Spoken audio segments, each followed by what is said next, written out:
ଅବହେଳିତ ଅବସ୍ଥାରେ ଓଡ଼ିଶାର ଶେଷ ସ୍ୱାଧୀନ ରାଜା ମୁକୁନ୍ଦ ଦେବଙ୍କ ସମାଧି ଐତିହାସିକ ପୃଷ୍ଠଭୂମି ଓ ଇତିହାସର ମୁଖସାକ୍ଷୀ ହୋଇ ରହିଛି ଗହିରା ଟିକିରି ଆଜି ଅବହେଳିତ ଅବସ୍ଥାରେ ପଡ଼ି ରହିଛି।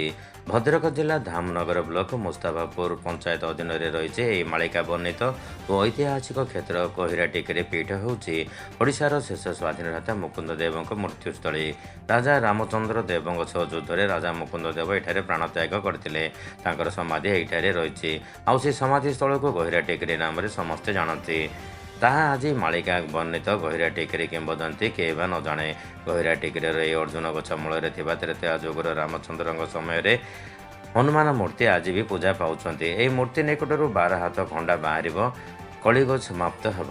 ତାହାର ଅର୍ଥ କେହି ବି କିଛି ବି ହୋଇପାରେ, ହେଲେ ଅର୍ଜୁନ ଗଛ ଆଉ ରହିବ ନାହିଁ। ଅର୍ଜୁନ ଗଛ ମୂଳରେ ପ୍ରତିଷ୍ଠା ହୋଇଥିବା ଉତ୍କଳର ଶେଷ ସ୍ୱାଧୀନ ରାଜା ମୁକୁନ୍ଦ ଦେବଙ୍କ ପ୍ରତିମୂର୍ତ୍ତି ଜୀର୍ଣ୍ଣ ଶୀର୍ଣ୍ଣ ହୋଇ ପଡ଼ି ରହିଛି। ଏଠାରେ ମାଳିକା ବର୍ଣ୍ଣିତ ଅର୍ଜୁନ ଗଛ ରହିଛି, ହେଲେ ପର୍ଯ୍ୟଟନସ୍ଥଳୀର ବିକାଶ ପାଇଁ ଯାହା ଉନ୍ନତିମୂଳକ କାର୍ଯ୍ୟ ହେବା କଥା ପ୍ରଶାସନ ତାହା ଏପର୍ଯ୍ୟନ୍ତ କରାଯାଇ ନାହିଁ। ତେବେ ଦେଖିବାକୁ ବାକି ରହିଲା ତେବେ ଏହି ପର୍ଯ୍ୟଟନସ୍ଥଳୀ ଐତିହାସିକ ମାଳିକା ବର୍ଣ୍ଣିତ ସ୍ଥାନକୁ ବିକାଶ କରାଯିବ। ଇତିହାସ ପୃଷ୍ଠାକୁ ଦେଖିବା ବା ପୁରାଣ ପୃଷ୍ଠାକୁ ଦେଖିବା ତାହେଲେ ଗହିରା ଟିକିରିର ସ୍ଥାନ ବହୁତ ଉଚ୍ଚରେ ଏବଂ ବହୁତ ଉର୍ଦ୍ଧ୍ୱରେ। କଳାପାହାଡ଼ ଏବଂ ମୁକୁନ୍ଦ ଦେବଙ୍କ ସହିତ ଯେଉଁ ଲଢ଼େଇ ହେଇଥିଲା ଏବଂ ଶେଷ ସ୍ୱାଧୀନତାର ରଜା ଥିଲେ ଆମର ହେଉଛି ମୁକୁନ୍ଦ ଦେବ। ଏବଂ ସେହି ହିସାବରେ ଏବଂ ପୁରାଣ ବର୍ଣ୍ଣିତ ପୃଷ୍ଠା ହିସାବରେ ମାଳିକାର କଥା ଅନୁସାରେ ଗହିରା ଟିକିରି ଗୋଟେ ସ୍ଥାନ ଶ୍ରେଷ୍ଠ ସ୍ଥାନ ପାଇଛି। ଏବଂ ଓଡ଼ିଶା ସରକାର 2016 ମସିହାରୁ ଯଦିଓ ପର୍ଯ୍ୟଟନସ୍ଥଳୀ ମାନ୍ୟତା ଦେଇଛନ୍ତି, କିନ୍ତୁ ଅଦ୍ୟାବଧି କୌଣସି ପ୍ରକାର ବିକାଶର କାର୍ଯ୍ୟକ୍ରମ ହାତକୁ ନେଇନାହାନ୍ତି ଏବଂ ସେଠି କିଛି ବି ଏକ ପ୍ରକାର ବିକାଶର କାର୍ଯ୍ୟଧାରା ଆଗେଇ ନାହିଁ।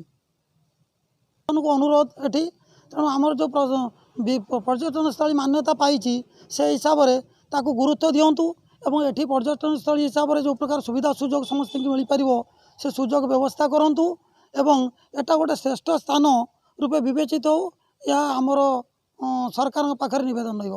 ଓଡ଼ିଶାର ଶେଷ ହିନ୍ଦୁ ରାଜା ମୁକୁନ୍ଦ ଦେବ ଏଠାରେ କଳାପାହାଡ଼ ସାଙ୍ଗରେ ଲଢ଼େଇ କରି ଯୁଦ୍ଧ କରିକି ଏଠି ନିହତ ହୋଇଥିଲେ ଏବଂ ସୁଲେମାନ ସେତେବେଳେ ଯେଉଁ ବଙ୍ଗଳାର ମୁସଲମାନ ଶାସକ ଥିଲେ ସେତେବେଳେ ସିଏ ଆସିଥିଲେ ଏଠିକି ଆସିକିରି ତାଙ୍କ ସହିତ ଲଢ଼େଇ କରିଥିଲେ ଏବଂ କଳାପାହାଡ଼ ଯିଏକି ଆପଣଙ୍କର ଆମର ହିନ୍ଦୁ ଥିଲେ, କିନ୍ତୁ ସୁଲେମାନଙ୍କ ଝିଅକୁ ବିବାହ କଲା ପରେ ତାଙ୍କୁ କାଲାଚାନ୍ଦ ନାମରେ ନାମିତ ହୋଇଥିଲେ ଏବଂ ତାଙ୍କୁ ଯେହେତୁ ହିନ୍ଦୁ ସମାଜ ପୁରେଇ ଦେଉନଥିଲେ ତେଣୁ ସେ ପ୍ରତିହିଂସା ପରାୟଣ ହୋଇକରି ମୁକୁନ୍ଦ ଦେବଙ୍କୁ ସେଠାରେ ନିହତ କରିଥିଲେ। ସେ ଗୋଟେ ଐତିହାସିକ ପୀଠ ଏବଂ ସେଠି ବର୍ତ୍ତମାନ ବହୁତ ମୁକୁନ୍ଦ ଦେବଙ୍କର ସେଠି ରହିଛି ତାଙ୍କର ପ୍ରତିମୂର୍ତ୍ତି ରହିଛି, ତା ସହିତ ଅର୍ଜୁନ ଗଛ ମଧ୍ୟ ଅଛି।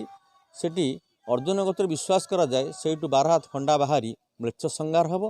ଏସବୁ କଥା ପୁରାଣରେ ମଧ୍ୟ ସେଠି ବର୍ଣ୍ଣିତ ଅଛି, ଇତିହାସରେ ମଧ୍ୟ ବର୍ଣ୍ଣିତ ଅଛି। ଇତିହାସ ପୃଷ୍ଠାରେ ମଧ୍ୟ କଥା ଆମେ ଦେଖିବାକୁ ପାଉ ଏବଂ ସେଠି ଦୁଇଟି ସବୁ ବିଭିନ୍ନ ପ୍ରକାର ସବୁ ଗଡ଼ିଆ ଅଛି, ଯେଉଁଠିକି ସେ ଆସି ଯେତେବେଳେ ମୁକୁନ୍ଦ ଦେବ ସେଠି ବାସ କରୁଥିଲେ ସେତେବେଳେ ସବୁ ଗଡ଼ିଆ ସେ ସବୁ ପୋଖରୀ ଖୋଳେଇଥିଲେ।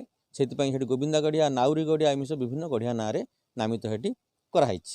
ଭଦ୍ରକରୁ ସୁବ୍ରତ କୁମାର ବେହେରାଙ୍କ ରିପୋର୍ଟ, ମାନବ ଅଧିକାର ନ୍ୟୁଜ୍ ଇଣ୍ଡିଆ।